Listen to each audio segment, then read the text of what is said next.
Section A times topic A times sign, encompassing the definition of every breach. The beginning of the rungs for every seeker of the Lord, for his honor, is that he not breach a fence, lest a serpent bite him, who is accustomed to come through breaches to bite. Of this Solomon the wise hinted when he said in Ecclesiastes 10:8, He who digs a pit will fall into it, and he who breaches a fence, a serpent will bite him. And because this composition contains matters very foreign to our nation today, in this generation, we began it with the matter of the fence of breaches, in which, in ancient days, many of the enlightened stumbled, as Daniel foretold when he said, They will seek to establish the vision and they will stumble. And he said, Daniel 11 verse 35, And of the masculine, the wise, some shall stumble. And he gave a reason for the matter, saying, To refine and to purify and to make white, and all that follows from this, until he said that at the time of the end many shall rove about, and knowledge shall increase, for it is said, Amos 8 verse 12, They shall rove, to seek the word of the Lord, and they shall not find. For since breaches multiplied, from then the priests refrained from blessing with the name as written, rather they agreed that they should bless the people with the name in the temple as written, and in the provinces with its epithets, Sotah 38a. Behold, those who broke through in their opinion the secret of the Lord were breaching the fence of Torah and commandment, and they were ruining faith, when they arrived at the knowledge that the true faith was the opposite of their false thought and evil imagining. That is, a man who believes a matter and does not have in his hand the scales of weighing and evaluating whether that faith which he accepted in the days of his smallness, when it was not possible for him to believe other than it, due to the smallness of his intellect, for had he not accepted any faith, he would have remained always like a beast in the form of a man. Nevertheless, after his intellect has grown, it is fitting that he inquire and set his mind upon his accepted faith, and learn, until he bring it out into an intelligible form. Of this it is said, Proverbs 14, The simple believes every word, but the prudent discerns his course. And if he remains always with an accepted faith that is not understood according to what is proper to understand of it by divine reason, behold he still stands in his simplicity. But when he understands the faith he accepted in his youth, then some of the simplicity is removed from it and he returns as one who understands, and thus he ascends from degree to degree little by little, and his intellect grows day by day as he contemplates the intelligibles which he received, lofty matters drawn after the sensible. And it is not proper to suspect his begetters or his teachers and instructors because they did not reveal to him the secrets of faith in his youth, for nothing remained withheld on their account, but rather on account of the weakness of his intellect, just as it is not proper that he blame his wet nurse who nursed him from the milk of her breasts because she did not feed him other heavy foods immediately. For had she done so, it would indeed have been easier for her to sustain him from without than from her blood, but she intended to give him life in wisdom, not to kill him with food not suited to him. For it is known that bread and meat and wine, although they are life to the great whose strength bears them, are a poison of death to the small whose strength cannot bear them. So is the matter of receiving the rational faith alongside the received faith. Although the rational, intellective, is a potion of life for the enlightened whose understanding can bear it, it is a potion of death for the simple whose understanding cannot bear it. Therefore, when one reveals the true faith to an enlightened person, one attains knowledge of him, whether he can bear it or not. And this shall be for you the sign, if he rejoices in it, and is not alarmed upon hearing its secret, and does not breach its fences, which are for it like keys to the lock, by which both together the garden is guarded that wild beasts not enter it, then understand at once that this recipient of the rational faith is the wise man, understanding of his own mind. Give to the wise and he will increase wisdom, make known to the righteous and he will add learning, and do not withhold good from its owner when it is in the power of your hand to do it. But as for one to whom you reveal one secret and he is alarmed and astonished by it, and thinks that the power of his faith has departed from him, and that you are, in his eyes, a sophistic fool, or a sectarian and an Epicurean, do not feed him the potion of life lest you kill him, and his soul will be required from your hand. For Solomon has already warned you concerning him, saying, Proverbs 23, In the ears of a fool do not speak, for he will scorn the wisdom of your words. And do not move back the ancient boundary which the first one set. And according to this principle you shall test the capacity of every recipient, of an intelligible or a received matter, and you shall make him understand according to what he is. And the first secret you reveal to him shall be of those light upon your lips, not of those in your heart, for what is in the heart does not go forth to the mouth.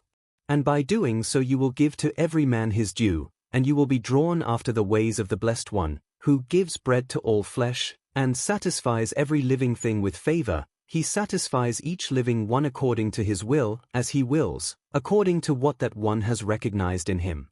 And strive in this matter to give to a man according to his ways and according to the fruit of his doings. And if there went forth from your mouth words indicating that you have breached the fence for him, run swiftly and repair that which you have breached, until you turn his intention back to what it was at first, and act with stratagem until he will not sense you nor grasp your intent in any way. In this you shall be called a repairer of breaches. Section B times topic B times sign, encompassing the essence of the fence's benefit. Everything toward which a man directs himself must bring to a benefit, small or great, for if he does not intend this, his act will be without providence, design.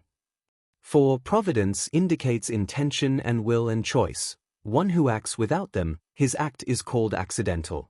So much so that even if he comes to perform an act necessary according to nature, over which he has no intention, and it could be that if it were possible for him to do without it he would rejoice, and would never perform it at all, such as food to an intellectual being, which is hard for him, being required of him by virtue of his being a living being, not by virtue of his being an intellectual being.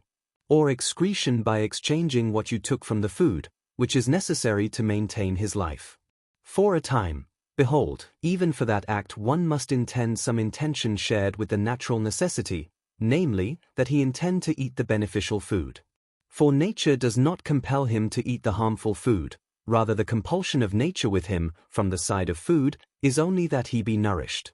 Yet even nature accepts the beneficial food and acts on it in a manner resembling intention, though it has no intention. And it does not accept, in that very form, the harmful food, rather the harmful stands to it as contrary to its operation. For the intention of him who imprinted nature was to preserve the nature of the nourished one to its measured time according to its temperament, and to preserve in that nourished one always the fair balance of coming to be and passing away.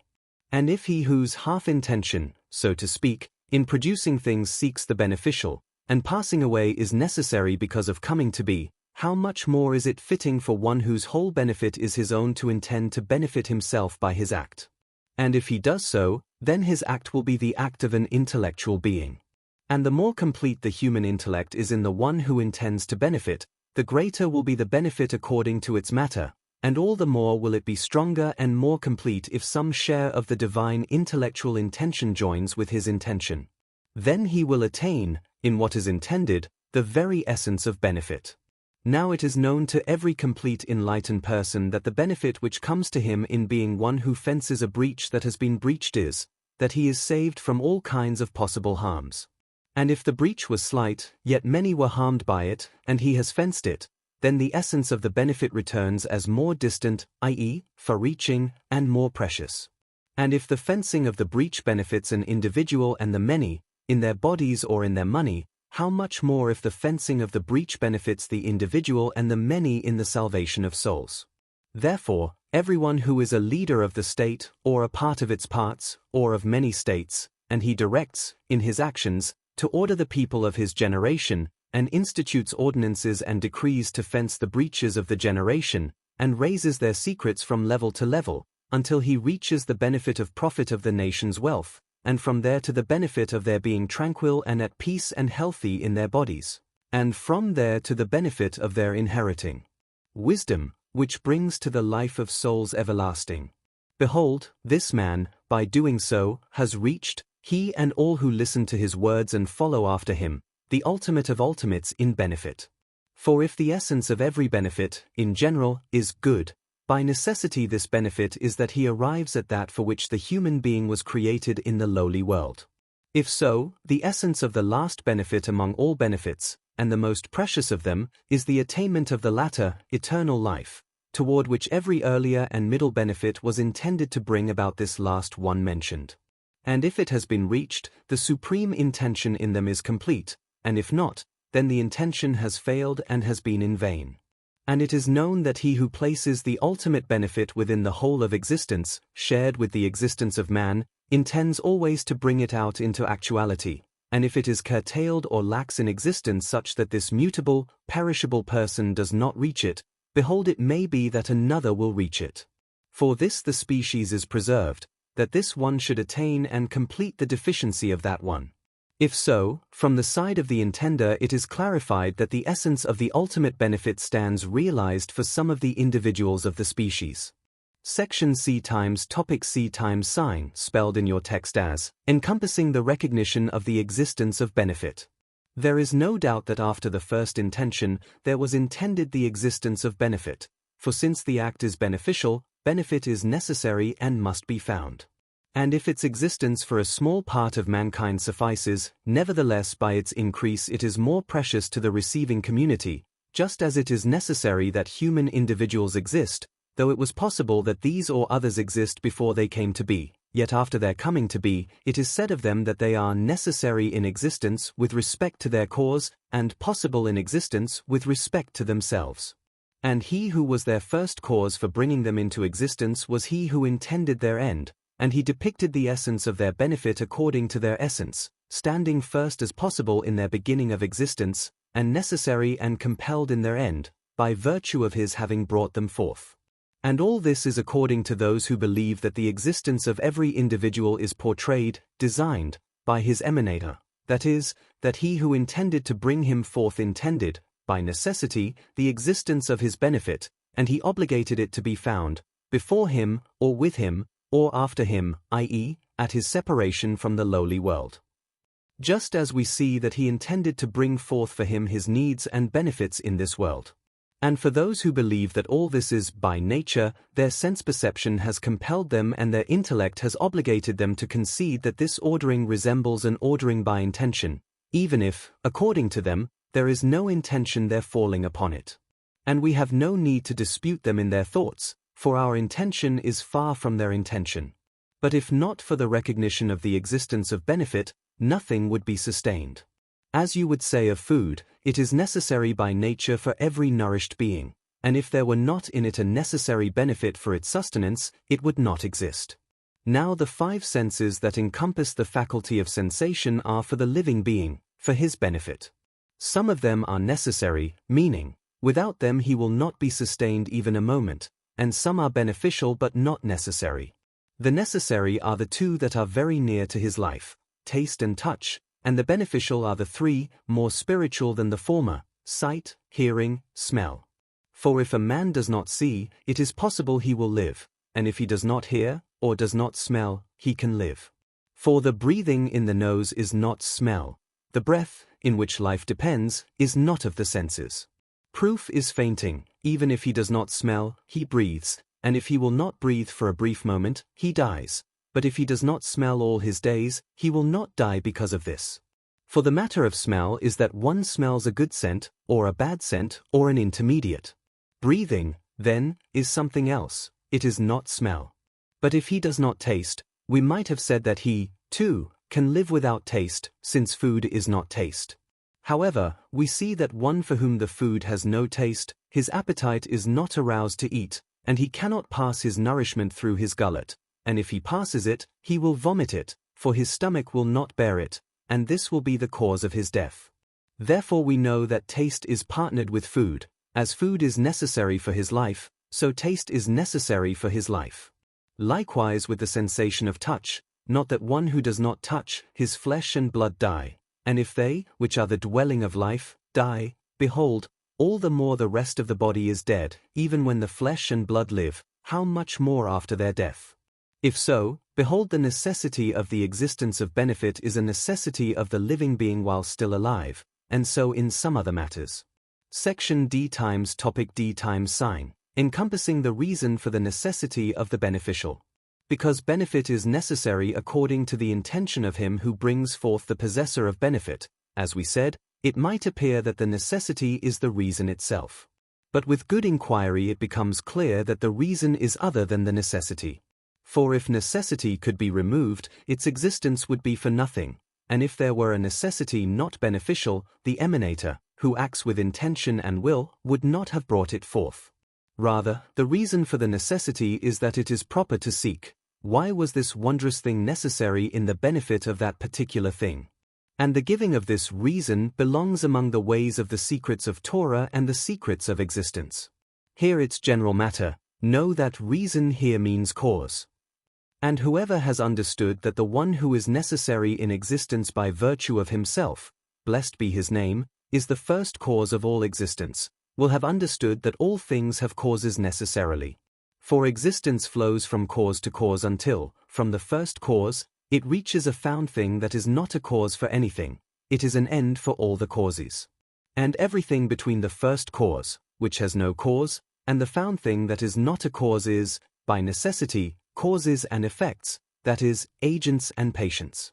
And the first cause is God, blessed be his name, and the last in the circuit, the ultimate effect that is not a cause to another, is the intellect of man, found in act, complete, after which there is nothing for him other than he himself. This resembles the highest genus of genera, which is substance or body, according to the two opinions, and the last of the species, after which there is no species, is the living, speaking being, say, the human whose definition is living, speaking, mortal, according to the two known opinions. And behold, all that is between the two ends is genus and species in the relation of higher and lower. This is known to one who knows a little logic of philosophical discourse. Understand from this, there is not a thing in all existence without a reason. How then could Torah and commandment be without reason, since even the existence of fleas and lice and nits has a reason in their creation, likewise the fact that they trouble man? How much more that there is reason in the things that are at the summit of the world, namely, Torah and commandment.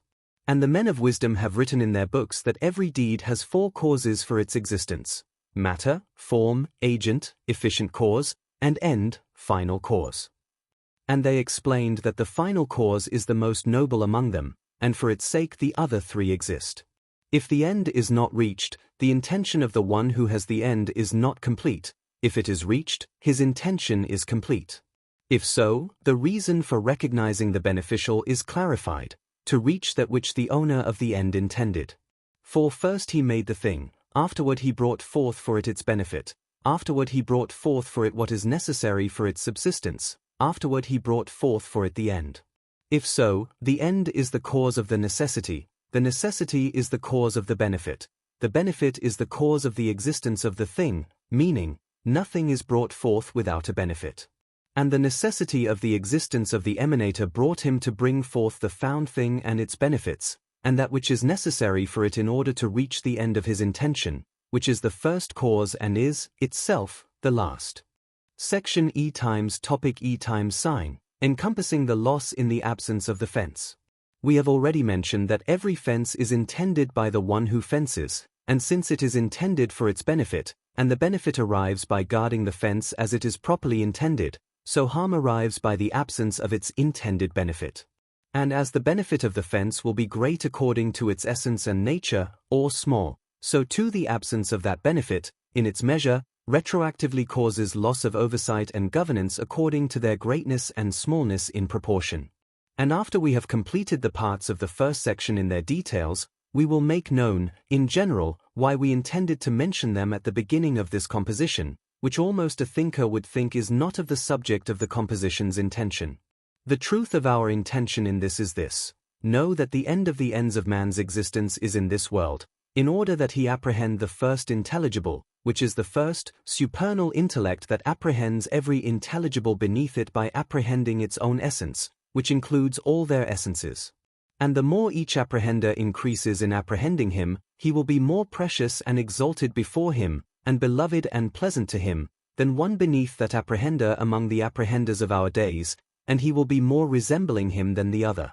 And whatever will bear the truth of his existence, if it distances itself from him, it increases distance as his knowledge grows, if he does not strive to increase his apprehension of him, that is, as his knowledge grows while he draws near to the time of apprehension, namely the days of old age and grey hair.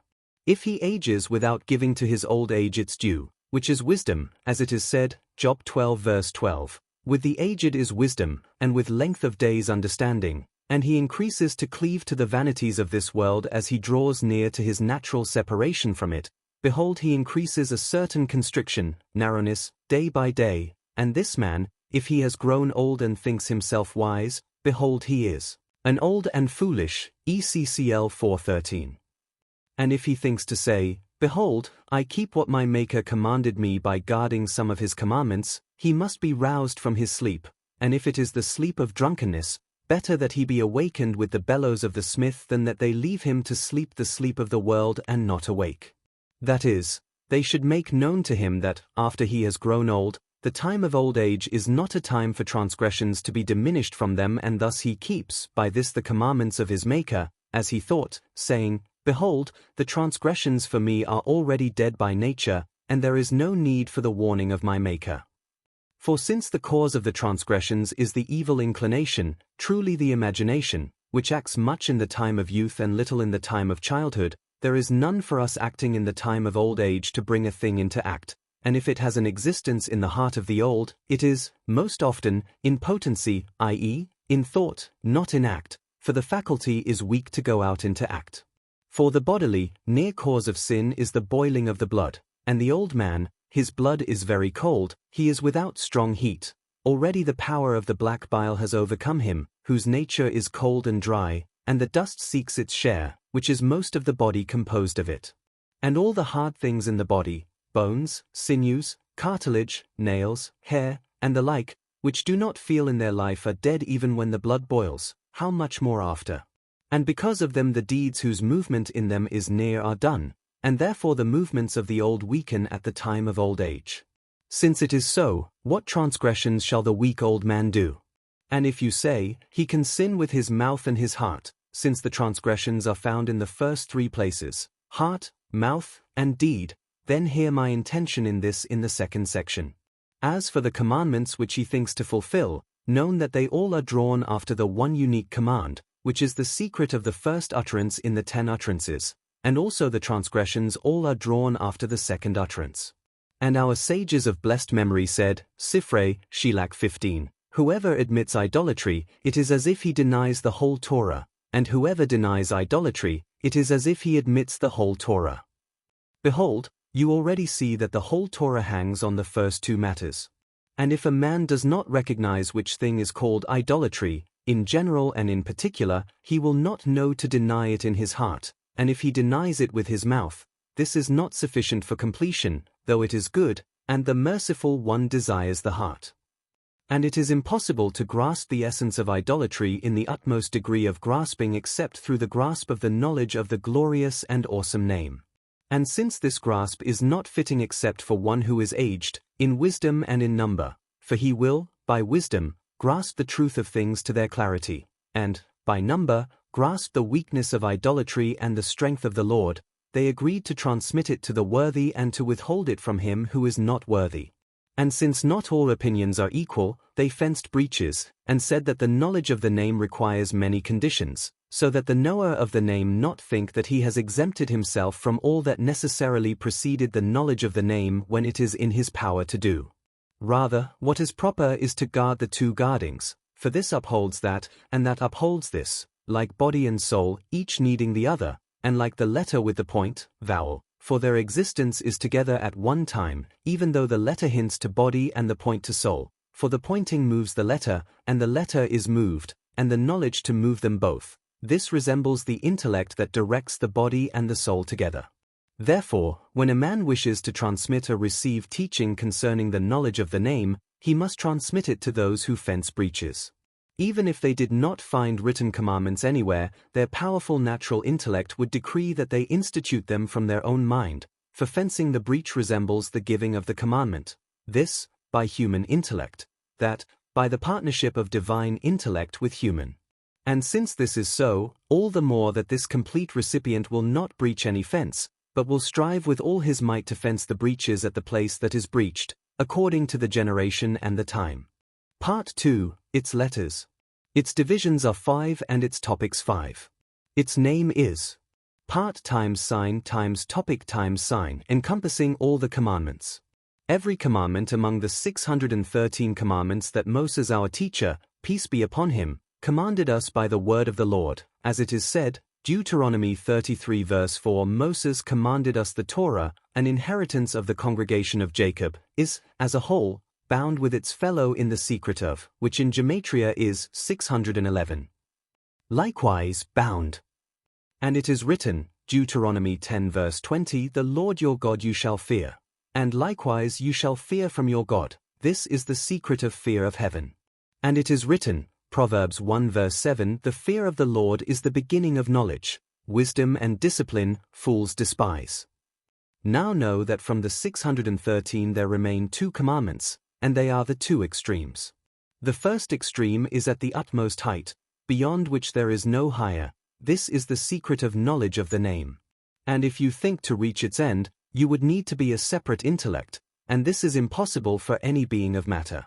But you must know of it what you are fit to know as one who bears the image of God and the likeness of God, that is, one who apprehends intelligibles and governs the spiritual, natural, and psychic powers, for this you were created. And if you have learned much Torah, do not hold goodness for yourself, for this you were created, Avot 2:9. That is, to apprehend much, and not be an ignoramus like a beast in the form of a man. And the second extreme is at the utmost lowliness, beyond which there is no lower. It is the opposite of knowledge of the name, namely, distance from him to the utmost distance. That is, if you are utterly ignorant of the knowledge of God from every side and from every aspect, and you have upon him neither received faith nor rational faith, then you are as one who has no God, and one who has no God is not a man. Likewise, if you have upon him a received but not understood faith, you hang between truth and falsehood, not knowing if your acceptance is true or false. If it is true and you worship God according to your acceptance, you worship the Lord truly, but by accident, not essentially, and as your worship is accidental, so your reward is accidental. And if it is false, and you worship that which has no existence as a God, it emerges that you are worshipping idolatry by accident, while you think you worship God, therefore your punishment is greater than your reward. And as you think to be rewarded for serving him, so you should think that if you do not serve him in truth, you are liable to be punished for the inverse of his service, which he has no desire in. Thus the supreme perfection sought of you in the matter of faith is reached only when you form, conceptually, the existence of God and his unity, and that he has no body and no power in body, by received faith and by intelligized faith. If the first faith is whole with you, all your deeds will be for the sake of heaven. If it is lacking from you, all your deeds will be for their opposite. The secret of the name of 4 letters is heavens, by the manner of doubling its first half upon itself upon itself, and further upon its last half.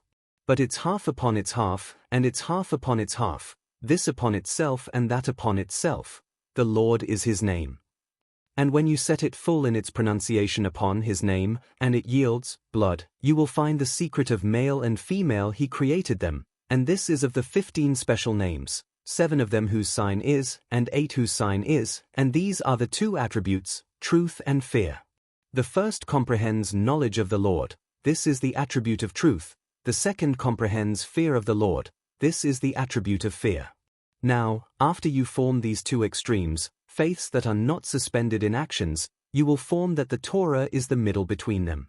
For the study of Torah informs you of the path of proper actions to walk in, and the path of improper actions to distance from. And because all the commandments are drawn after faith, therefore they sum to the same number as knowledge of the name. Their secret is, Exodus 3 verse 15, This is my name forever, and this is my memorial to generation and generation. If you add, This is my name, you will find 362. And if you add, This is my memorial, you will find 249. Join with and they ascend to. Also, add and you will find 365, and add and you will find 248. Join them, they come to 613. Your mnemonic, place the with and they become right, and remove the from and there remains right, and combine, and emerges from our flesh. Behold, 365 is the count of the days of the solar year, and 248 is the count of the limbs of a man. That which corresponds to your limbs, the Lord commanded you to do with them commandments, meaning, to hint, no limb was created in you except to serve the Creator by it, not for anything else. for they are as the number of the positive commandments. If you serve by them another, essentially you serve other gods, and if it be accidental, behold other gods, in name. Therefore, it is proper that you serve the Lord, who is El Shaddai, and who stands opposite other gods, with all your limbs in the positive commandments.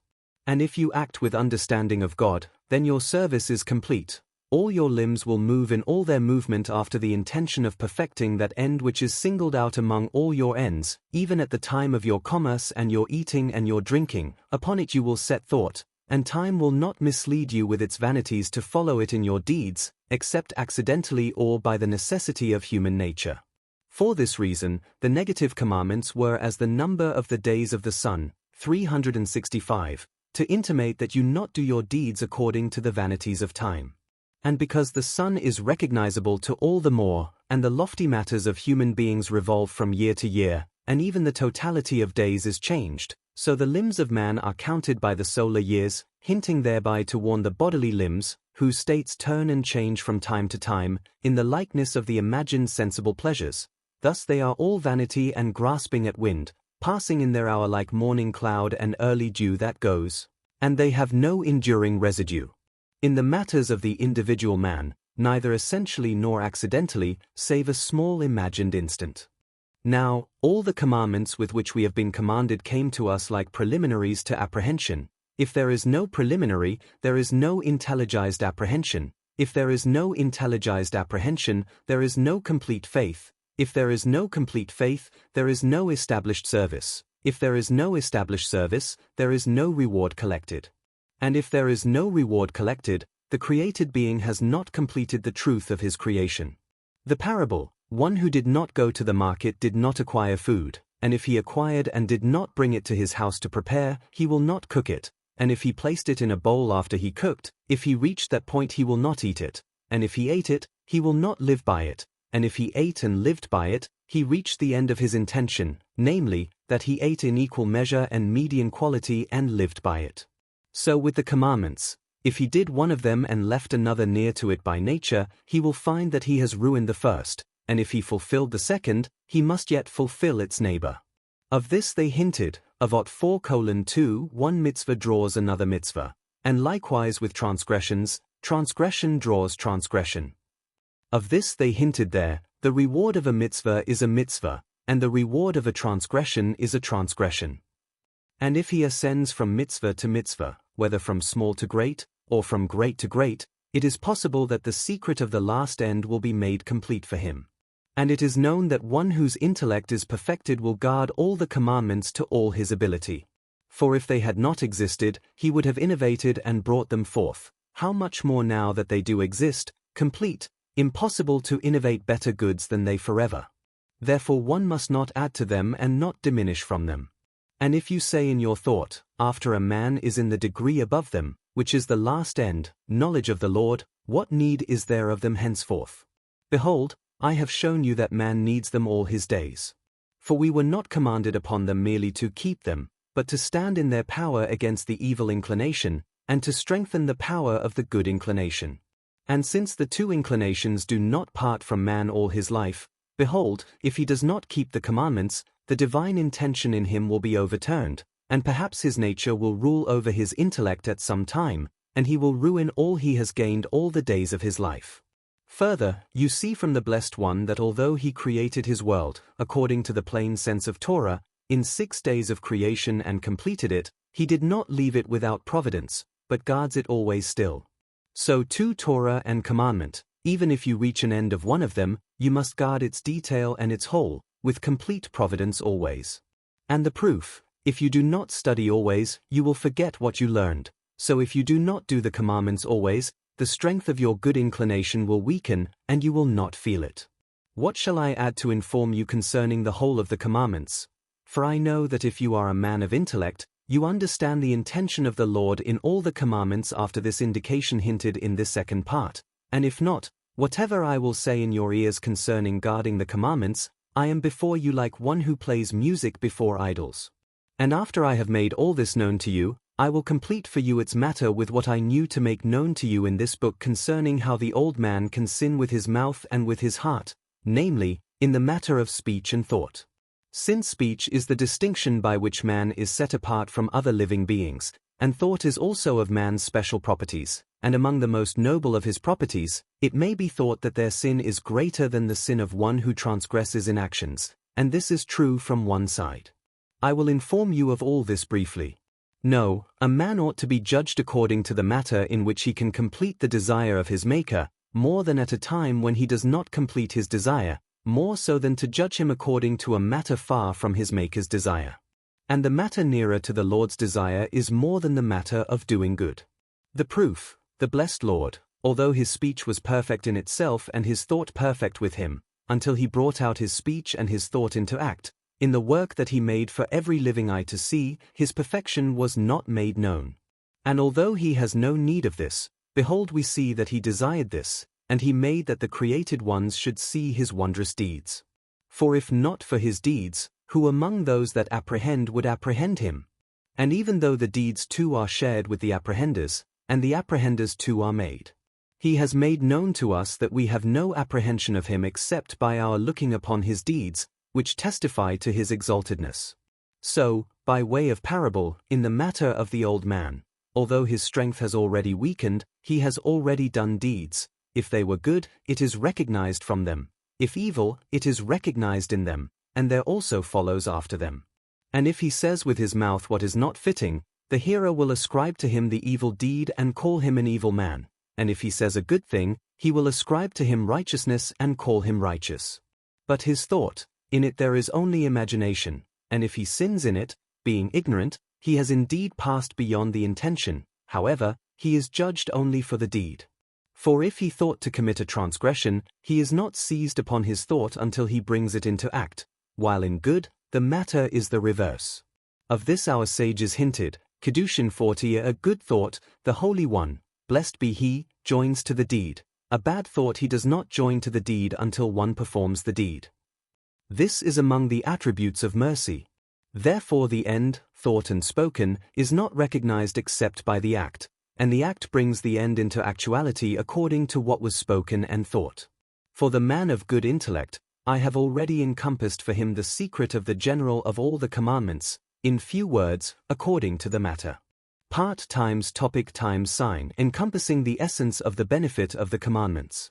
When I say that every commandment is bound to its fellow, and the whole world is as witnesses first, its entirety is bound, part with part, and it is wholly a single man, like Abraham, given in personhood. And the human body, second witnesses, all its limbs are bound, part with part. And the verses of Torah, third witnesses, these are bound with those.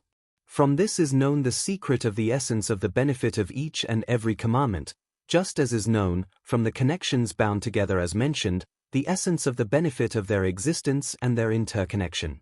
For the benefit, in that toward which benefit is directed, may be found at the beginning of the matter, or in its middle, or at its end, or in all three, or in some of them. Only, with regard to the commandment, each and every commandment is a world unto itself. The benefit in it is at the time of its existence, for its own sake, at first. And perhaps afterward it brings to a benefit. And since it is not prevented that there be in the commandment many benefits, according to the intention of the commanding one, blessed be he, the highest among all its benefits is the last intended by the blessed one. The wise one, author of the guide, the Rambam, hinted at this very matter concerning the existence of the sphere, as is known from his precious book The Guide of the Perplexed, in the third part, know it from there. And since the commandments are bound one to another, the essence of their benefit has already been clarified in general by virtue of the connection between them and knowledge of the name. Therefore our sages of blessed memory warned concerning the commandments, Avot 2:1 Be as careful with a light commandment as with a grave one, for you do not know the reward given for the commandments. Part times topic times sign, encompassing the necessity of the existence of the commandments' benefit. It is known that since the benefit of the commandments is to draw the human mind to the service of the Lord and to reach his apprehension, blessed be he, if their existence were not necessary according to human nature, the name would not have preceded them to apprehension. And since benefit is the end of the commandment, behold, the existence of the benefit is more necessary than the existence of the commandment. And benefit is divided into known parts, some in this world, some in the world to come. Thus it is clarified to you that this connection is tight, namely, the connection of the necessity of the existence of the commandment and the connection of the necessity of the existence of its benefit. This is clear, there is no need to lengthen the explanation. Part times topic times sign, encompassing the reason for the necessity of the commandment and its benefit in general. It is evident that a man who apprehends his Maker, and keeps his commandments, and fears him, this is the one of whom it is fitting to say that for his sake the world was created, from one side. And for one of whom it is fitting to say that the world was created on his account, it will be quickly clarified that there is a great reason, from the side of natures, to bring before him commandments that are necessary and beneficial. For if the commandments did not constrain the man and settle his mind, there is none among living creatures able and knowing to save as man is. Therefore it would not be possible without commandments that complete the deficient and lessen the excessive, until every deficient be set in a complete order, and the one who adds be diminished until his state be changed, and the one who diminishes be increased until his way be blended. All this was a divine stratagem, so that the natural matter that includes the creation of man would rise by much straight governance of its teachings, and every foolish man would resemble a man of intellect, until the intention be completed in the individuals that come forth from them into act. Since it is so, the reason for every commandment in general, and the reason for its benefit, and the reason for the necessity of their existence, namely, of the commandment and the benefit born from it, has been clarified. Part times topic times sign, encompassing the loss from the absence of the commandment. Since it is known that the end of the benefit of the commandment is to bring its owner to the life of the world to come, behold, the loss of its absence is opposite its existence.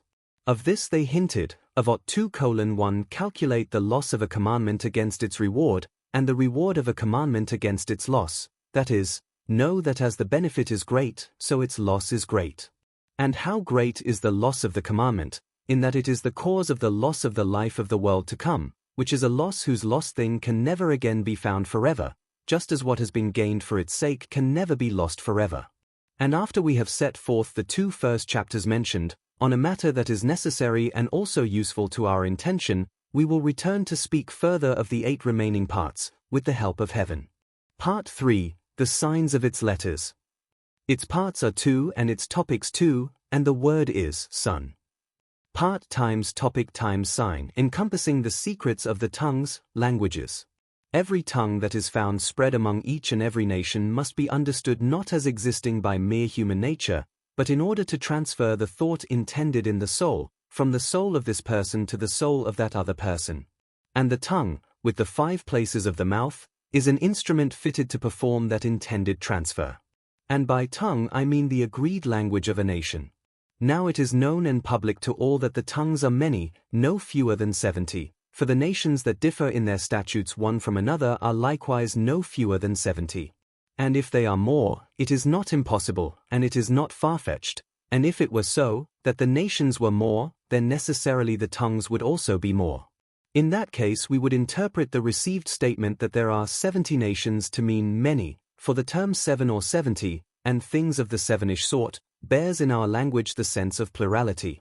The differentiation of one nation from another requires a change in its statutes and religion, in some of its affairs, and in its general language and script.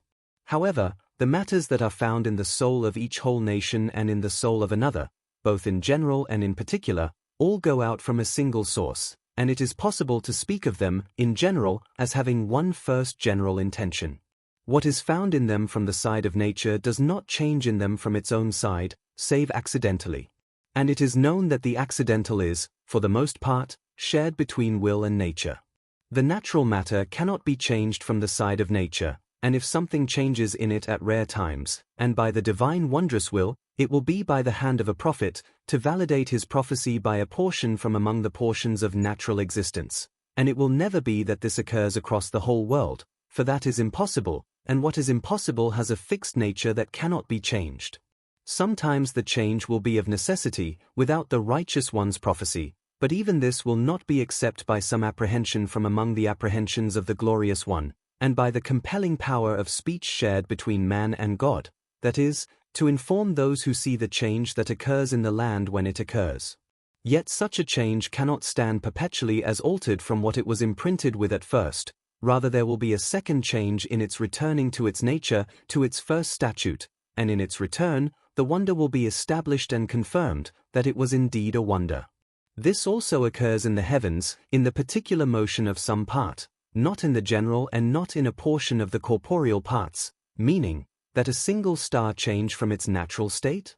No, for the upper corporeal realm is constant in its essence with the constancy of that which is called the all among the lower realms. Moreover, the constancy of what is the all for us has its proximate cause in the existence of the upper part, and the upper part upholds all the lower. Even though the part in the all and the all in the parts, there is in the supernal no thing that ever changes in its essence nor in all its accidents, except in the parts of local circular motion imprinted in the spheres. For every motion is change, but not every change is motion.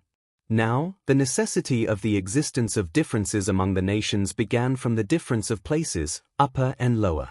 The entire world is in place incidentally, and the parts require place and time. Of man it is said that he is the all, and his parts are many, spread and shared, from that which is all and part. The name all is called upon the first whole and the last part in the whole alike. The private human is so named, and the general human, the name of the species. This that is called by the name all, is the all of all, after which there is no all, like the genus of genera, upon which there is no higher enclosure, so to speak. And this that is called by the name part, is the part of parts, under which there is no smaller part, like the species of species, under which there is no subspecies, by way of likeness. If the species of species is composed of many, likewise the individual of individuals is composed of many limbs. The difference between them is that the composition of the species is a composition of its parts, conceptually, whereas the composition of the individual is adhered in its parts, physically. Those are many bodies unadhered, these are many bodies adhered. Yet they are unified from the aspect that each person has a ruler guide in himself, as each limb has a ruler in itself. As these have particular and general powers, so do those. All the parts of the world have been likened to the body of a man in its general and particular, and man, speaking man, that is, intellective, was singled out to liken the world to him, and not to any other living being, because he is intellect-bearer composed of many bodies. In the first part of the guide, the Divine Master, the Rambam, of blessed memory, revealed this wondrous secret. Look there and understand it from there. Know that for every person who is complete in body, soul, and intellect, God is found with them, and He is one, effusing upon all of them. There is one effusion for all, only they are separated in degrees. Because the divine effusion is abundant beyond reckoning, as found from the side of the receivers, who are beyond reckoning. If you consider those passing and coming from the human species, it was proper that this effusion be more primordial to the blessed God than the effusion poured upon the heavens in their particulars. For they are bodies that receive effusion and are bounded, and one who is bounded is not like one unbounded in act. For those remaining from the intellects of men are without bound, while those found from the intellects of the heavens have bound. Therefore this exalted and noble operation, unique above all operations of existence, ought to be ascribed to the blessed God. Therefore the name chose the human species to be his portion in his operation more than he chose any other, from among the upper or the lower, this from the side of intellect. From this we know that the intellect acting within us, and intellect acting in act, is the Lord of all the worlds, and not any of the other separate intellects. And even if this intellect that is ours is the 10th, it is the all, and it is the one most particular to the first cause of all, in rank. And thus its special name is forever faithful, as will be explained. Because its operation is last, its name is related to the last number, and because it is first in rank, its name is related to the first number. And because its operation is in the likeness of the sphere, rolling in a circular revolution, acting in what was and is and will be, that is, the parts of mankind, their particular individuals, its name is related to the middle circular number. The first number is the first extremity, in the likeness of the first man. The last extremity is indicated by the last number, in the likeness of the last man. The middle between them, indicated by the special middle number, which is 5 from one side, and 5 and 6 from one side, and 6 alone from another, is in the likeness of the human species between the first individual and the last individual. Therefore the first and the last are each 1 1, and the middles are two, in the likeness of those two, also each one adhered. If you roll the sphere, the thing hinted at is inverted, the two middles become head and end, and what was the head becomes middle, and what was the end returns middle. This is the secret of the glorious name.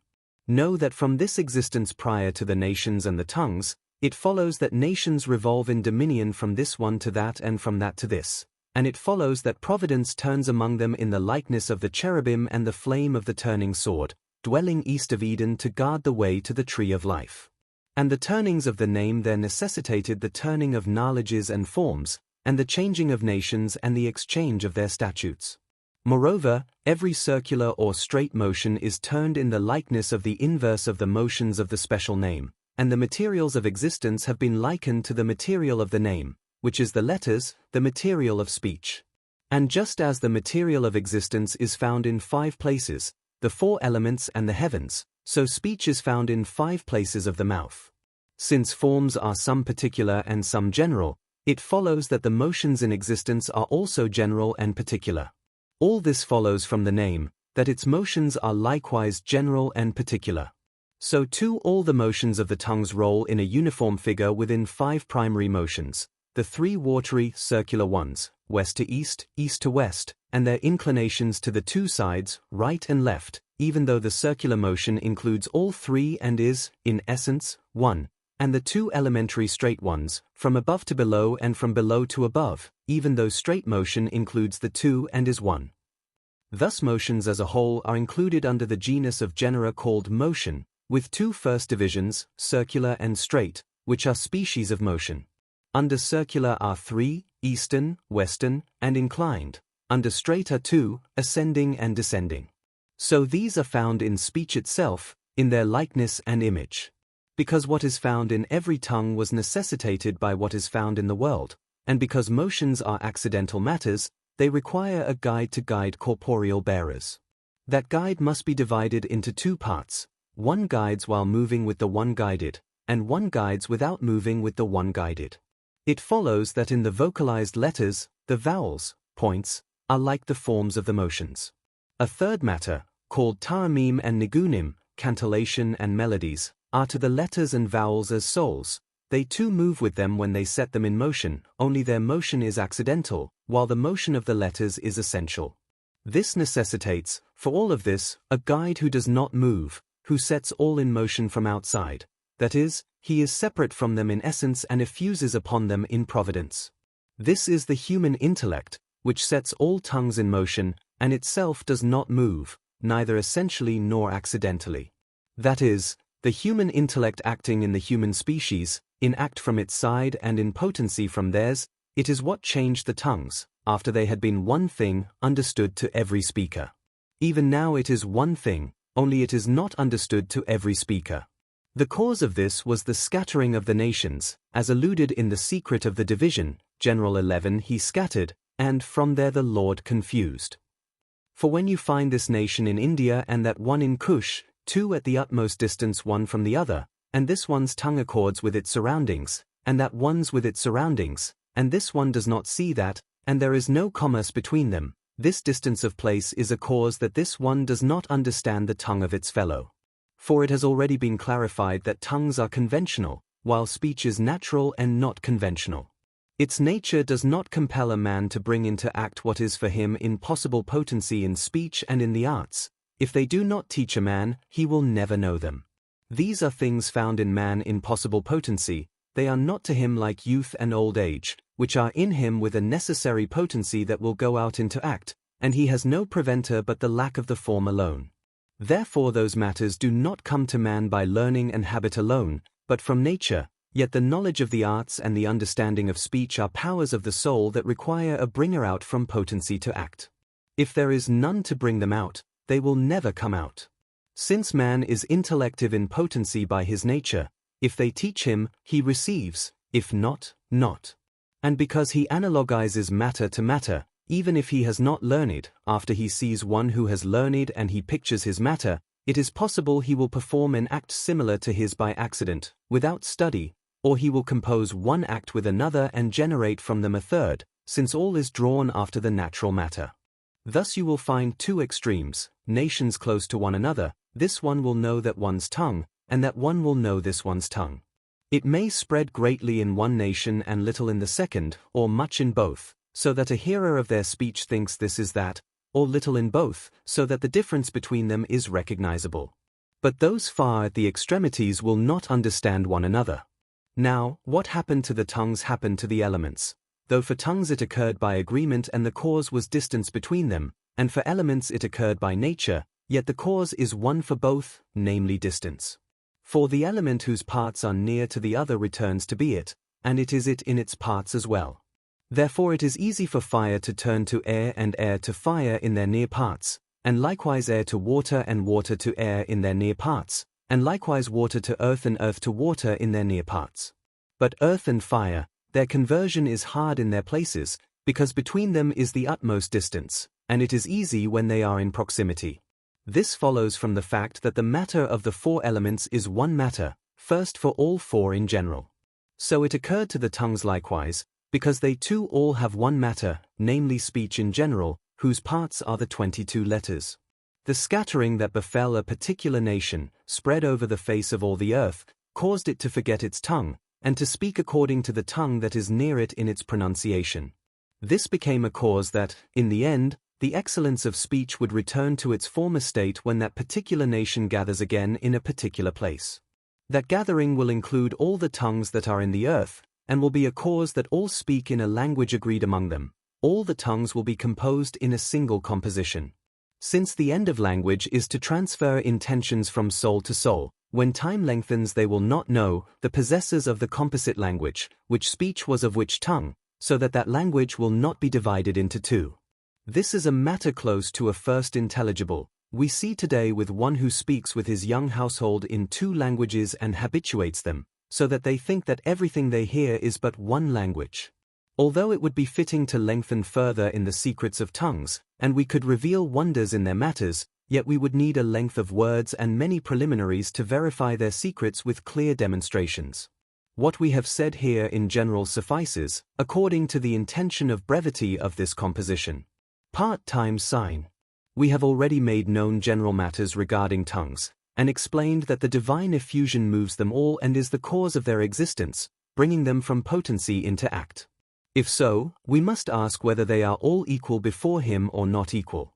Since they are all his operations, we may say that he knows they are equal from his side, and they are equal from their existence, since their matter is general speech, into which he gives particular forms, namely, the intelligized apprehensions from speech.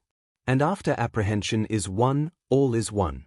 Nonetheless, the difference between the tongues will be like the difference between the nations, and like the difference between their scripts.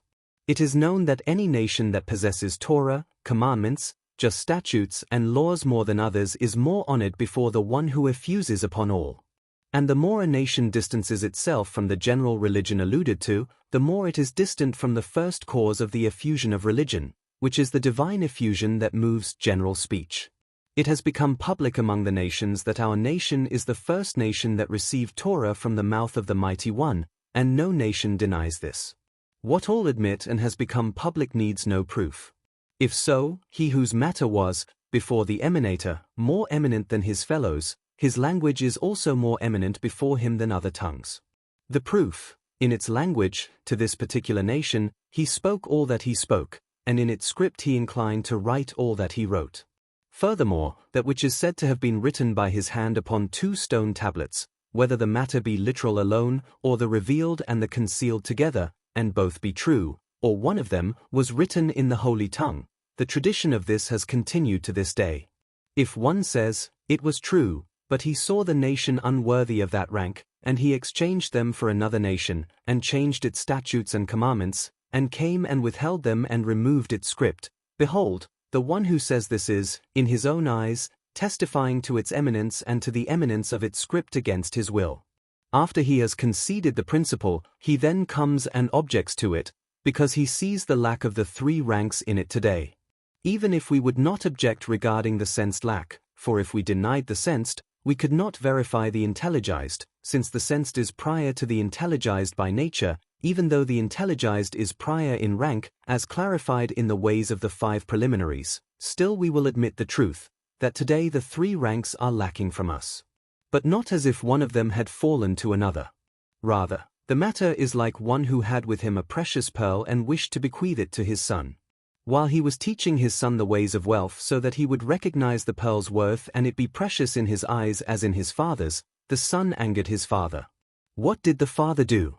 He did not wish to give the pearl into the hand of another man, lest his son lose his inheritance if he should return and appease his father. Rather, he threw it into a pit, saying, "If my son does not return, I do not wish that he inherit it, and if he returns, I do not wish that he lose it. As long as he does not return, it will be hidden in the pit. When he returns, immediately I will raise it from the pit and give it to him." As long as he had not returned, his father's servants would come and anger the son every day, each boasting that his master had given him the pearl. The son did not care, because it was not known. After a time they angered him so much that he returned and his father forgave him, and raised the pearl from the pit and gave it to him. When his father's servants saw, they fell on their faces and were ashamed of their lies before the son, and they had much to do with him until he forgave them for the anger with which they had angered him, by much appeasing. Replaced us with them, we have no mouth to answer as long as we have not yet appeased the Lord for our sin against him. But when we return, and when he returns our captivity, those who shamed us will be ashamed before us when they see that the Lord has returned our captivity, and what they broke and accepted was imagination. We were stricken for our sins and purged until their end. Since we are not yet today at that rank we expect to ascend to day by day, the dispute remains in its place, to whom is the preciousness and the truth, if to our adversaries? Until the decider comes who draws the pearl from the pit and gives it to whom he wishes, to us or to them. Then the truth will be clarified to the utmost, and the preciousness will return to its rightful owners, the ones called the people of the Lord. Part 4, the signs of its letters. Its parts are 5 and its topics 5, and its name is part times topic times sign, encompassing the creation of man. Sefer Yetzirah 3:4 testifies that 3 things were created with the 22 letters: the first, world; the second, year; the third, soul. And the world is fire, water, and spirit, and they were created with, and the 7 planets were created with, and the 12 constellations were created with. This is the general and particulars of man, in brief. And the year was created from the world, heat and cold and moisture, which were created from fire, water, and spirit with likewise, the 7 days of creation, created from the 7 planets with likewise, and the 12 months of the year, created from the 12 constellations with likewise. This is the general and particulars of the year, in brief. And the soul is created from the world in the general year and in its parts, head, belly, and body, created from fire, water, and spirit with likewise, and the 7 gates, of the soul, according to the 7 stars with likewise, and the 12 governors, in the soul, according to the 12 signs with likewise. The world and all that is created thus are essential, the year and all its parts are accidental, and the soul and its parts are corporeal. Further, Sefer Yetzirah 3:3, from the mothers, called fathers and roots and foundations, 3 things were created, heaven, earth, and air, and the 3 are bodies, only the heavens are simple and pure like the likeness of fire, and the earth is thick and turbid like the likeness of water, and the air is intermediate and shared, like the likeness of spirit. And 6:2, Teli in the world like a king on his throne, Galgal, sphere, in the year like a king in a province, and heart in the soul like a king in war. The Teli is like a bar, bolt, its head in one constellation and its tail in the 7th from it, part by part from 180 to 180 degrees, these are the degrees into which the sphere is divided. Its head is merit, its tail is liability, its heart judges between them. And the sphere is like a circle with 2 ends, and the middle judges between them.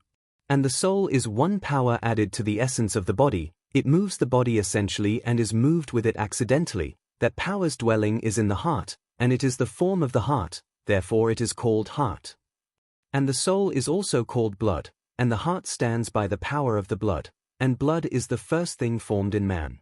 Therefore man and blood are close in meaning and also by their shared forms, likewise ground, likeness, silence, each distinct from the others by its particular matter, and also linked with them by illusion. Now, the beginning of man's existence is accident. Mikrehet is emission, the term for semen, and it is white seed, and being seed, it shares a name with every seed. The whiteness is an accident. It is the secret of the white snow, the hint, like the work of brick of sapphire, in the upper realms, like the appearance of a sapphire stone, a likeness of a throne. Only there one is called stone, the other brick. He whose speech was confounded had the brick for stone.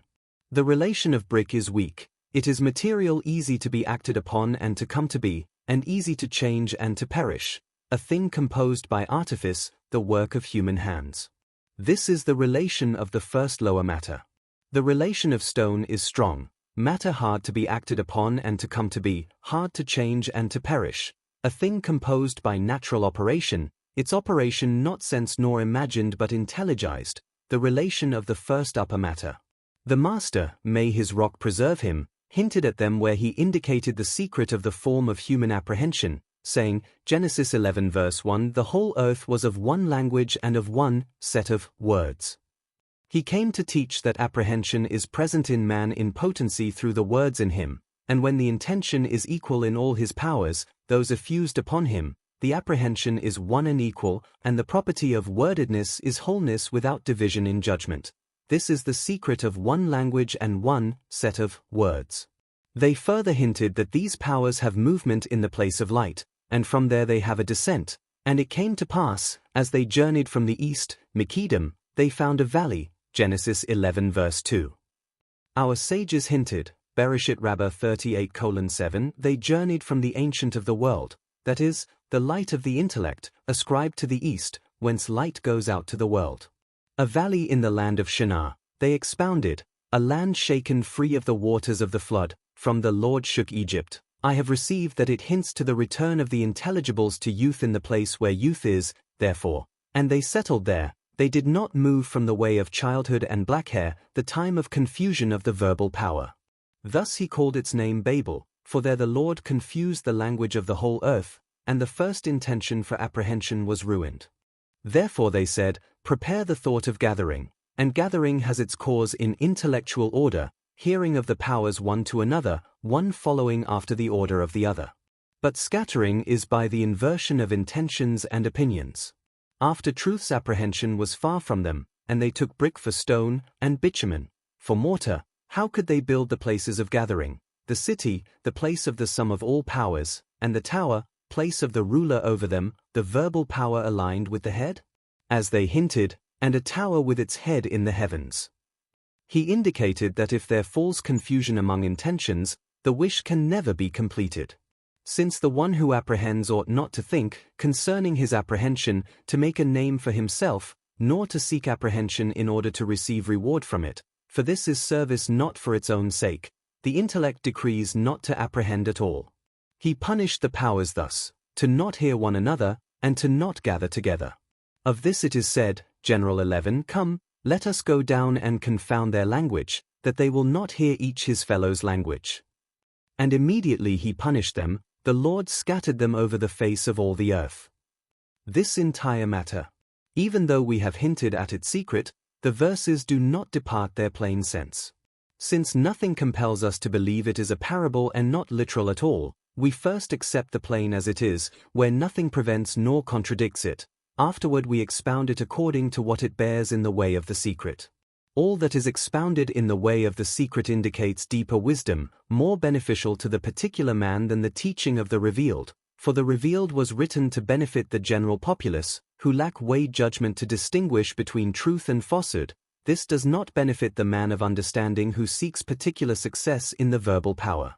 If 1,000 men died after they were born, and each lived 1,000 years, and to each 1,000 accidents befell in his time, some as reward, some as punishment, some non-retributive but complete accidents, and some without punishment as well, these rose and those fell, what benefit is in all this popular narrative for the particular who already knows the ways of existence's governance, and therefore seeks in those matters a path of benefit to him in them, answering to what he himself is?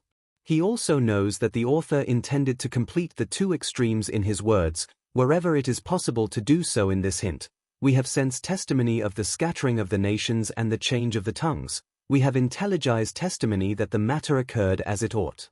The general benefit is to know the ways of punishment and reward that come from the Lord by his providence upon the collective, according to their deeds, their words, and their thoughts, all three included here. The particular benefit for the individual is to apprehend the secret hinted in the apprehensions. There his reward and punishment truly are, while other reward and punishment are, to him, lesser by comparison. Those are of the soul, these of the body. We have included this matter here only to arouse the opinions of the intelligence to the truth of things, for this composition was composed only for men of intellect who received general preliminaries by the Torah reception ascribed to the Blessed One in act. And since our words were about man's creation and the verbal power in him, ready to receive intelligibles and to go out into act with the effusion of the intellect that pours upon him while he is still of matter, and we needed to make known the secret of the matter of creation, therefore we included, within its subject, the secret of the generation of division, dor harpalaga, in general, as a note and small hint. We return to say, human creation decreed that man be the end of all that was created, and that all powers be included and gathered in him, some natural, some voluntary, some accidental, some intellectual, and these are also divided, some spiritual, some corporeal, and of these, some are in potency and some in act. Those that are in him in potency are divided into two first parts, near potency and remote potency. The existence of the limbs indicates the existence of a door, near or far, body, or power like a body, or neither body nor power in a body, for this is a necessary division. Likewise, everything found, sensed or intelligized, bears witness to the existence of its maker and actor and indicates his essence, after proper inquiry. Having said that all existence is included in the form of this private man, complete in our understanding of his whole matter, it is known that from him we will know all existence. Therefore we inquire into his matter alone, general and particular, and it suffices as if we inquired into all, since he includes all. We say, insofar as this creature is the last, and he is the all in the way of the completion of all compositions, he resembles his Creator, blessed be he, who is the first existent, and is the all in the way of the utmost diminution of composition, reaching the utmost simplicity and unity, such that it is impossible that there be simplicity and unity without any composition in himself, neither essential nor accidental, neither by his relation to something else nor by something else's relation to his essence. All existence exists from the truth of his existence, all are possible in themselves and necessary by virtue of their cause, and he alone is necessary in himself. Therefore it is proper that he oversee man on both sides necessarily, and be the decider between his two sides, the one, from the simple thing in man, the verbal power called soul, the second, from the composite thing in man, the material called body, and the decider between them is the intellect that effuses upon them, separate from them. Since speech is shared in both, in body and in soul, and thought is likewise divided in both, one spiritual intellectual, one corporeal imaginal, an act is divided into two, good and evil. The speech in the mouth divides into 6 parts, 6 ends, truth and falsehood, good and evil, blessing and curse. The ancients said these themselves divide further, and they placed an intermediate between truth and falsehood, called mixed, miyurav. They divided the mixed into parts. It is known that there is no true than true nor falser than false, but there are things that are neither truth nor falsehood, and some nearer to truth and farther from falsehood, and some nearer to falsehood and farther from truth. For truth and falsehood are two extremes beyond which there is no further extreme of their kind. Although truth is of a thing existent, while falsehood is of a non-existent, therefore the mixed is the middle of the extremes and itself divides by distance and nearness to either side. They called one end all truth, the other all falsehood, the middle half-truth half-falsehood, and its parts, mostly truth, mostly falsehood. The category neither truth nor falsehood is not of this division. Speech informs of an existent thing. If it is existent as it exists, as mentioned, the speech is called truth by virtue of the existent it indicated. It may also be that speech comes to indicate a purported existent when there is no existence according to the speech, then the speech is attributed falsehood, for it did not indicate the existent as said. When speech indicates two existents, and one exists and the other is absent, speech is attributed by halves, half truth by the existent, half falsehood by the absent, likewise by mostly and minimally, all according to existent and non-existent. So too good and evil, blessing and curse, are understood in speech in the likeness of truth and falsehood and their parts. Thought likewise, of itself. But act comprises good and evil, truth and falsehood do not apply to it essentially but accidentally, e.g., so-and-so wrote such and such a book, we say he spoke truly or falsely, accidentally, that is, it returns to act and actor, whether the actor indicated by the act did the acted or not. But if one says, so-and-so did such and such an act, the category truth does not apply to did, even if he did, rather, he did good or he did evil, which returns both to the act, good or evil, and to the actor, who did good or evil. Regarding an existent, if it exists, truth applies, that it exists, and that it exists in such and such a form, or the reverse. Thus truth only applies to the essence of the existent and its existing attributes, and falsehood only to their opposites. Of existence in general, there comes an indication that it is good by virtue of action, and there comes the indication of necessary existence, which is truth. Action is also ascribed to an intending intender. God saw that it was good. Therefore, when a thing is indicated as existent without an intending intender, Scripture does not say that it was good. This is a great secret, understood from the second day. Do not be misled by "let there be a firmament," and "it was so," which indeed indicates an intending intender. The lack of "that it was good" occurred because of a matter arising from the two kinds of waters, something necessitated by the firmament's existence, once it appeared and became revealed between the upper and lower waters. That hinted matter appears on the fifth day, which is shared with the second, on the second, division of waters, on the fifth, offspring of the waters. The power was already begotten, created on day 2. The hint, sea monsters spelled defectively, and what must be, created, one who completed not good to be good, and with the good evil was joined, hint, the tree of knowledge of good and evil. Second hint, once the woman was created, the Satan was created with her, and the Satan also came among them, his coming unintended, he came upon Eve, being with her, not on her, he cast into her a power unclean and impure. This is accident, the accident of night emission, the filth of the loins, it is a putrid drop, when the middle drop congealed. This class reveals to you the power of Magus, enchanter, Chaldean, for a putrid drop ends in regret, charata, and he formed it with an engraving tool. Hint, he shall crush your head, and you shall crush his heel, and your of the Chaldees is known. According to what I have hinted, if you wish to attain true apprehensions, gaze upon the creatures and upon the letters, for with them creatures were created, and upon their vocalization, accents, motions, names, numbers, their parts and the parts of their parts, their first composition and its multiplications many times, then you will understand fear of the Lord and knowledge of God. It is impossible to lengthen upon the secret of man's creation, for there is no end to wisdom, but the hints suffice, his head in the likeness of the spheres and what is above them, his belly and below in the likeness of the lower world, from which he was created and in which he was formed, in the secrets of sexual uncoveredness, bloodshed, and idolatry. Therefore in the male, the rider, the ruler, who acts this act upon the acted, there is the prohibition of circumcision's covenant, which includes all three, idolatry, bloodshed, and sexual uncoveredness. This is the covenant the Lord cut with us. We are the seed of Abraham his beloved and the seed of Jacob his servant, to cut off from us these three most severe transgressions in the Torah, which come to us, at our covenant, from the reality of the lower world, in which he has no desire. The covenant comes as remembrance. If a man comes to transgress one of these, he will remember the circumcision that is with him, that there are upon him 7 upper first witnesses, the 7 days of creation, and after them all that was created in them. Therefore the time of the covenant is after the cycle of 7 days, on the 8th, which is both the day he was created and the day he was born, the day of his creation and his covenant. Were it before this, it would not be on his day of covenant.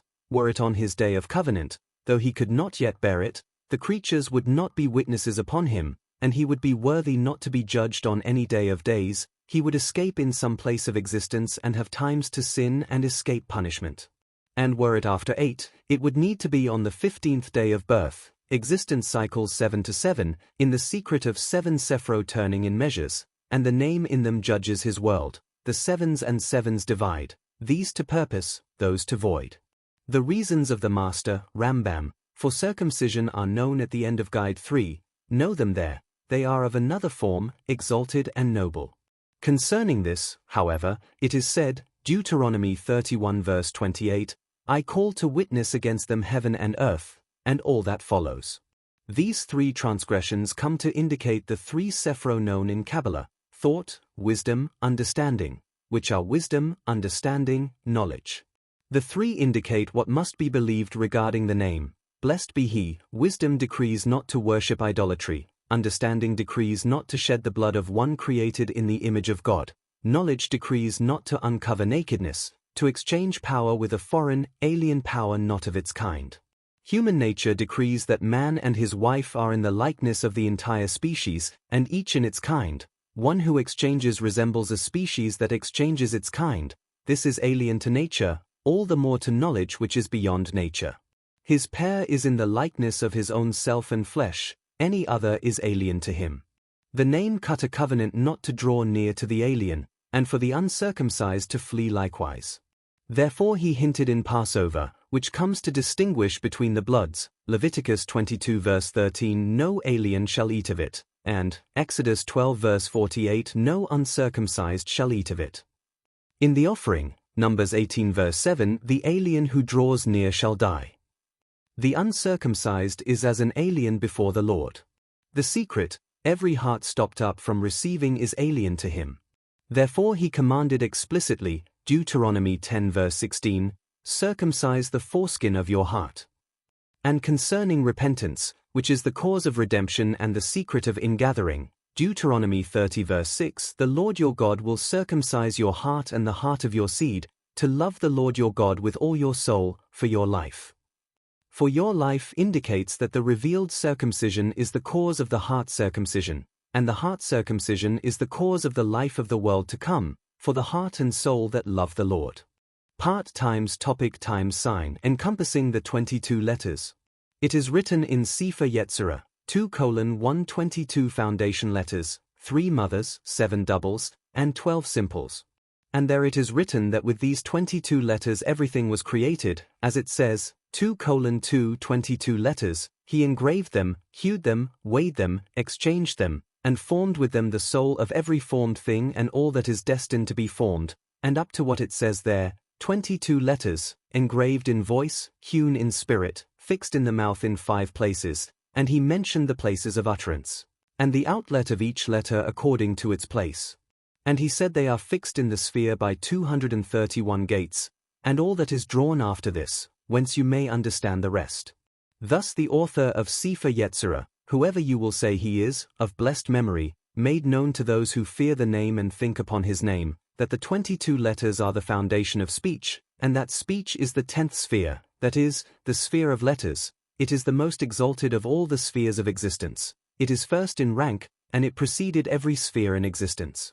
It is the sphere of Torah and commandment. The upper and the lower are governed by its mouth. Concerning it is said, Psalms 33 verse 6, by the word of the Lord the heavens were made, and by the breath of his mouth all their host. The author of the book even called it the first Sephirah, saying, 1, Spirit of the living God, and said, voice, spirit, and speech, this is the Holy Spirit. And he also called it the second Sephirah, saying, 2, Spirit from Spirit, and he shared the name Spirit to 2 things, for the first inner generation is Holy Spirit, and the second outer speech is the verbal power. The secret of, Genesis 2 verse 7, and man became a living soul, Targum, and man became a speaking spirit. From this you will understand the secret of, Ezek 1, living creatures of fire speaking, at times hastening and at times speaking, hastens in motion, ceases from motion. Likewise, silent, sign of and thought, speaks, sign of Milosh, join their endings and you will find builders, a hint, 2 stones build 2 houses, and so with all. There it is said that in the second spirit, created from the first, he engraved and hewed 22 letters. He indicated, in all his words, that the 10 sephro are the first principle, and next to them in existence are the 22 letters. The two together he called 32 paths of wondrous wisdom, and said that with them he engraved. I will arouse you to this secret. Know that the name is the most exalted and honored of all the names. The full is itself as well, only this is 2 letters, and that 4. As the first is half the name, so you should separate its last half from the whole. Let the first be, this is its half, let the middle be, this is its whole, and let the last be, this is its remaining half from the first half. Then the whole is 2 complete names, only, from their joining and separating is revealed the secret indicating the root called by this name. Write it in this form, 2 halves separated, and the middle full, joined. Now divide them into 8 letters in equal halves, 4 and 4. Join the last half to the first half, and place the last first and the first last, and you will find as at first, and what is hinted inverted from head to end and end to head. Join them and you will find, and it shall be. Join the first 2 with this third, and make from them 3 words of 4 letters each, you will find their secret. Now take the 2 last letters and place them at the head of the first word, and you will find the secret made explicit, letters, from here and from there.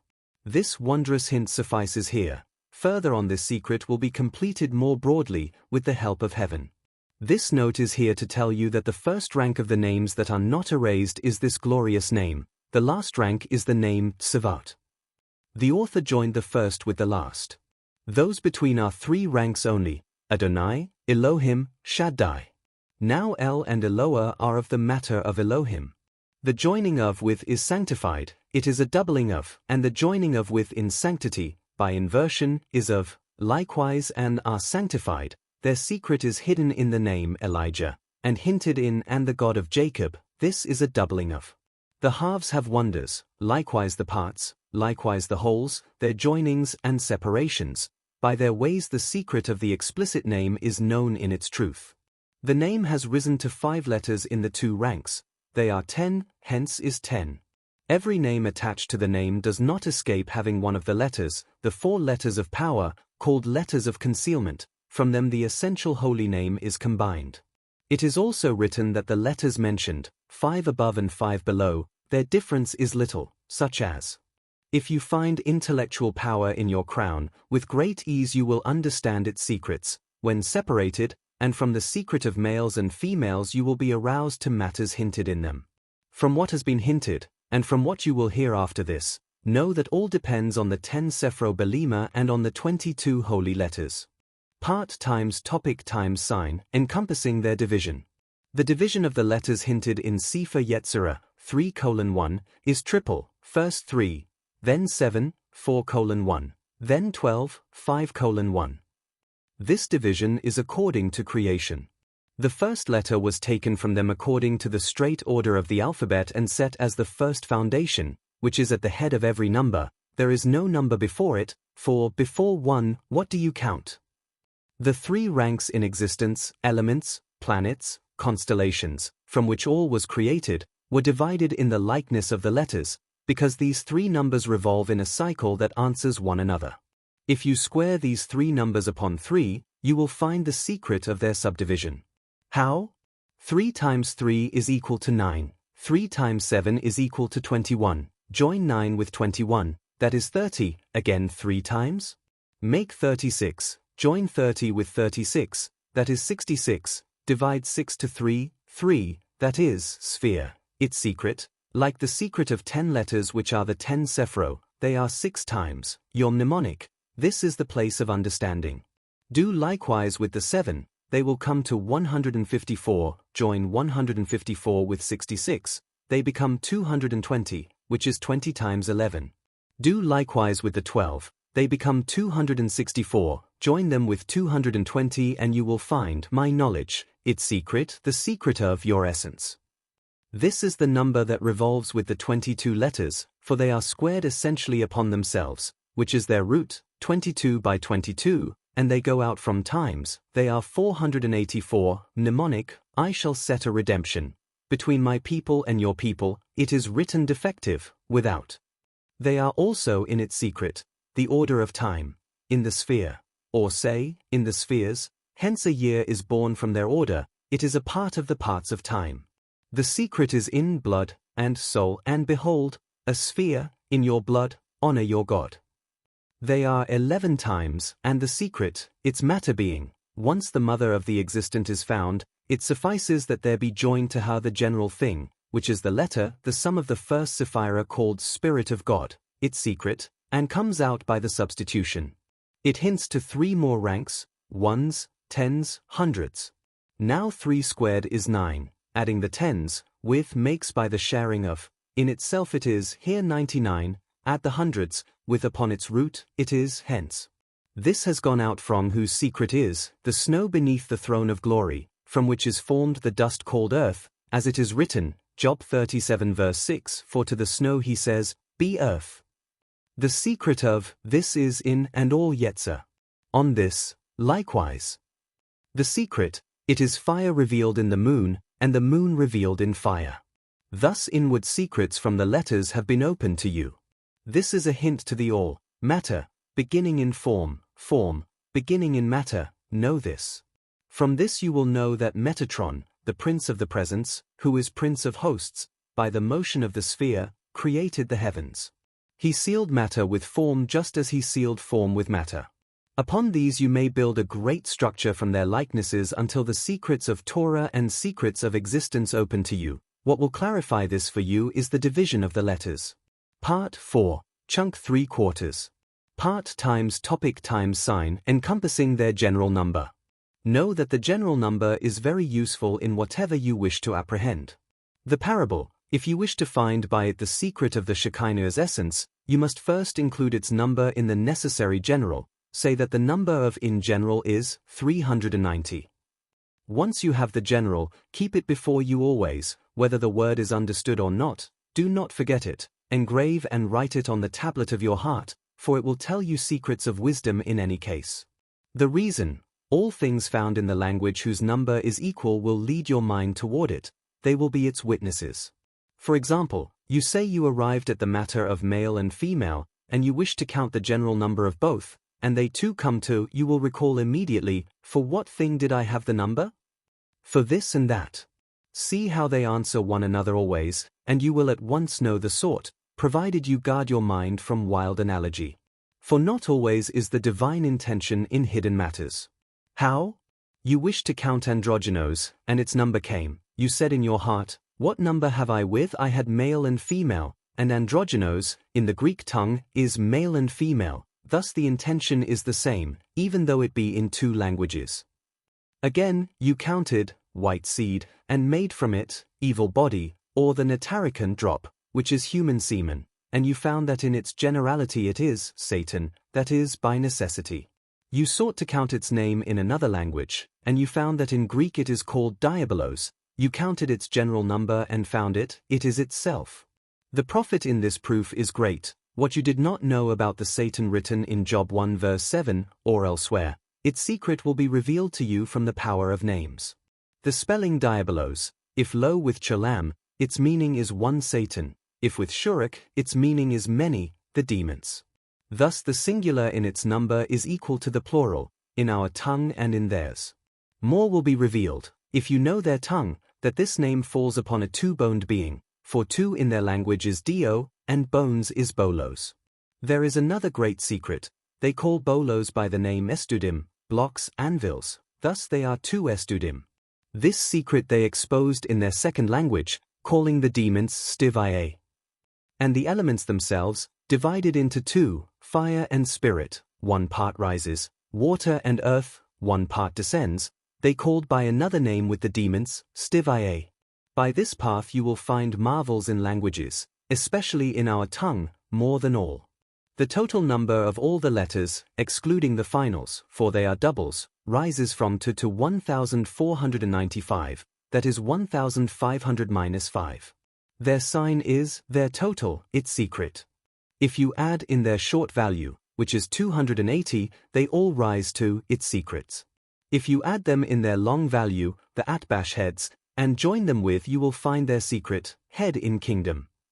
Now in its long number rises to 3,500, the 22 letters rise to 1,495, join them, 4,995, 5,000 minus 5. Every 1,000 returns to 1, thus 5 minus 5. It results that they have all revolved and become spiritual, for there remains no body upon which their number should dwell, rather, they have all gone outside by necessary revolution. No, according to the existence of two alphabets, one of 62 and one of 27, there is a hint to 49 years, the secret of Jubilee, 7 times 7, and the total of both in general is 6,490, as above, its secret, or its act, by inversion. It hints to what the sages said, Berakot 13b, the yoke of the kingdom of heaven, for the yoke of the heavens equals. It includes both alphabets, the yoke of the kingdom of the Shekinah, all is true. This is the angel of the intellects, for letters are the books of the angels, just as they are the angels of the books, and they are the angels of the heavens. Part times topic times sign, encompassing an equal division. This division of the letters, according to their existence, is divided, by the way of grammar, into two equal halves, 11 service affix letters, and roots, and 11 root letters that are not service letters. The roots are taken by a known secret according to the alphabet. The roots are also taken according to series. The sign of the roots. The sign of the servers. Their sign in the total number of the roots, its explicit secret. The general sign of the servers, its secret. Thus the division went, to servers, to roots, to servers, to roots, to root, to server. Now 5 of them from the others are roots, and 5 are servers, 8 of them are reversed in the 9th, for likewise, in their comings, likewise, likewise. Their secret, straight. Thus is joined the true joining, fire, server with root, and their reverse, again root with server. Their heads are their ends inverted. This is upper uprightness in 8 letters. Since there were 9 altogether from the others, their ends from 2 sides, the 9th was root, and were truly servers. Know that the servers are like forms, and the roots are like matter. Therefore the letters of the name are from the heavens, the number of the all is 1, and the 1 is 1, its secret, pair, 1 and 1. If you recognize this secret, you will recognize that Elijah has already come and turned the heart of the fathers to the sons and the heart of the sons to the fathers, therefore he begot the similar, and the one heart was unified in the secret of the unities, which are the 10 sephiro. There remain, in the tens, 8, their secret, and in the hundreds, 4, join the 3 ranks as one and you will find them together, your mnemonic, iron sharpens iron, and a man sharpens the face of his fellow. For the letters indicate all compositions. Now take another 4 from the first tens, and they are servers, and take another 4 from the remaining tens, and they are roots. The division of the ones is, they include that rises from the secret they include times, as I hinted above in section of this part. From this you will understand that their sum is the all, they are. The 8 tens, their division its secret, namely, which are the heavens, join them and you will find the secret. They are 8 vessels, they are 8 days, therefore circumcision is on the 8th day. Understand this secret from the intellects, likewise the name Adonai. When you know its secret thoroughly, you will find in yourself a power by which you can refute the sorcerers, and you will recognize the 3 kinds of beings that have human likeness, who are the sorcerers themselves. There remained 4 letters from the division, 2 were taken for roots, their total, 2 were servers, join them and they rise to. Join and you will find the 6 days that the Blessed One made when he created the world with the letters. From our words understand that the days are the vessels, they are the 6 breathers, Meshavim. When you contemplate this wondrous general, will anything be too wondrous in its secrets? You will scent much in your apprehension with the true secrets. When you recognize root of servers and server of roots, you will live and be prince of the ministers. You will recognize who is the minister of the princes, whose secret is matter and form. From them you will apprehend the secret of the 2 kings serving the king, the Lord of hosts, hinted by Isaiah, 6:2 seraphim stood above him. From what is recalled you will be aroused to the existence of the letters of articulation, divided into 5 parts, Sefer Yetzirah 2:3, in the 5 places of the mouth, in the throat, in the lips, in the palate, on the tongue striking the place of the roots of the teeth in the upper row, on the tongue striking the tongue, only the difference between them is very small. The latter are mentioned with a slight sibilance, the former without sibilance. The sibilance emerges between the two rows of teeth by inclining the tongue to the upper row called palate, the end of the palate. Also, you pronounce them with the inner root of the tongue at the head of the inner palate. Since the letters are found in general in the 5 places named, all the organs divided and separated, in the form of utterance, into 22 parts. In the throat, 4 parts, one before the other, at the head of the throat, the end of the neck above, further inward, descending a little in the throat, descends more. Thus, 70 is the beginning of the existence of speech. Therefore it is hinted that all languages are 70, the nations 70, the script 70, the names 70, the elders 70. The name of this letter is I, the spring explanation, a spring of living waters, also of the tongue of meditation and providence. Its number is 70, all 70s are 7, a hint to the 7 Sephiro, the secret of eye of understanding, whence every motion begins, ladder. It includes 10 times, which is the 5 holy names and many secrets. The lip letters are also divided into 4 parts.